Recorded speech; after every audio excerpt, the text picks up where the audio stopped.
Namaste, I am reciting Sharada Stuti.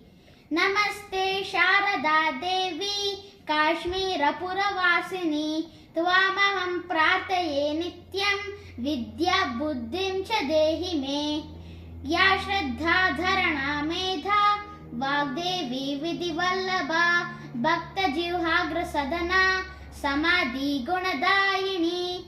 Namami Yamini Natha Lekalam Krutakuntalam Bhavanim Bhavasantapa Nirvapana Sudhanadim Bhadrakalyai Namo Nityam Saraswatyai Namo Namaha Veda Vedanga Vedanta Vidyasthanebhya Evacha Brahma Swarupa Parama Jyoti Rupa Sanatani Sarva Vidyadi Deviya तस्यै वाण्यै नमो नमः यया विना जगत् सर्वं शश्वजीवनमृतं भवेत् ज्ञानादिदेवया तस्यै सरस्वत्यै नमो नमः यया विना जगत् सर्वं मुखमन्मत्तवात् सदा या देवी वागधिष्ठात्री तस्यै वाण्यै नमो नमः।